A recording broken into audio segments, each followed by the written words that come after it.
the most photographed part of our tour. So I can take pictures if you want to have your cameras ready.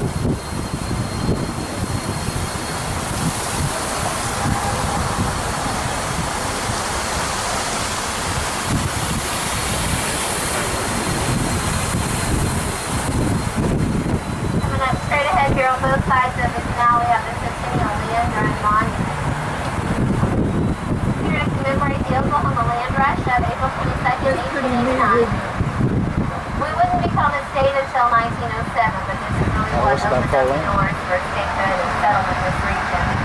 It was March of 1889. President Benjamin Harrison signed an amendment to the Indian Appropriations Act.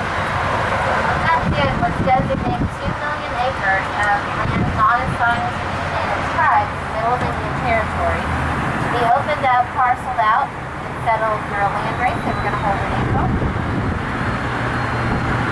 Those 2 million acres and divided them up into parcels as large as 150 acres. Each parcel was designated with a flag that was around, a little pile of rocks around it. The race was pretty heavily advertised by the federal government, so we ended up with people from all over the country pouring into this region. About 50,000 is what ended up being here to take part. They all became known as the 89ers. Prior to the race, they were each issued their own flag. He's holding his up on the right up here behind, but there's a flag in every sculpture. They've got them tucked up into their arms or their saddles. It's really pretty remarkable the way it all happened. They lined them up, fired the cannons at high noon. They all took off at the same time. If any of them got lucky and reached someplace first, they had to scoop up the flag from the ground and replace it with the one they were issued. The one from the ground is what went back to the post office to register the claim. By sundown, this year, this Oklahoma City area alone had grown from about 7 residents to over 2,000. They also have the streets laid out entirely and the town cleaned completely. Within 2 weeks, we had operating schools here. By the end of the month, there were 5 banks and 6 newspapers. It became known as the city that was built in a day. That's great. Straight ahead of us here, this is our most recent sculpture in the monument. It's about 6 weeks old now. All the folks that came out ahead of time and entered the territory early. Scoped out the available places and picked out some of the more desirable ones. They just kind of waited it out in the trees. Once the race had started, they let all the other riders get real close. They rode out right ahead of them and staked their claim. That way they got the exact piece of land they wanted without the risk of actually participating in the race. That's the Sooners, y'all.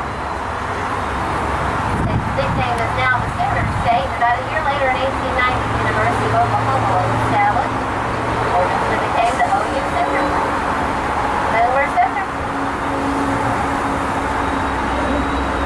The monument is still a work in progress. The newest sculpture put us at 36. They're all fully commissioned and paid for. They're just bringing them out as they finish. So we'll finish up about 3 years at 45.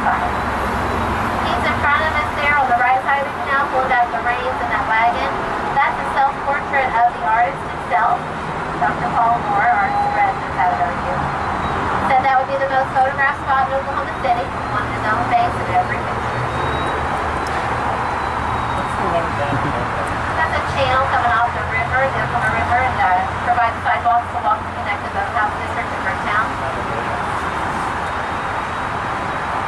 The 50,000 people that took part in this race, they came from all walks of life and various economic situations. People could do the race on foot. The wealthiest could come out and do it by train. In the monument here, we have quite a few groups represented pretty well. On my left over here, there's a guy riding what's called a sulky cart. Right there, third rider from the front. It was mostly farmers that had that piece of equipment, so he was probably a farmer. And then this one right here on the left, that's called a story card. The man was skeptical sitting in that one. He was probably a doctor, a lawyer. You had to be a little higher up in society with a few more resources to have that type of thing. And then we have a female rider here riding side saddle. The race was open to women as well. Many took a pretty treacherous journey from the east to the west, sometimes happening entirely just to take part in the race. And then there are 2 families who ride these covered wagons. The children are in the back. They're holding their family pets back there. All of their goods are crammed in. Behind the second covered wagon, there's a cowboy back there. He's riding horse barefoot and bareback. He had no shoes even on his feet. He just hopped on the horse and rode the race. As you You can see the 50,000 people came from a little bit of everywhere. Most of them, about 70% of them would claim would take place that day. How far was the farthest plane be? From the starting line, How far was the plane? it was 2 million acres, and I don't know the mileage, but it was just south of Oklahoma City that it started. It was through Oklahoma City, north would go through the north, almost Oklahoma City. I'm sorry? A couple hundred miles, I was 50 miles, something like that.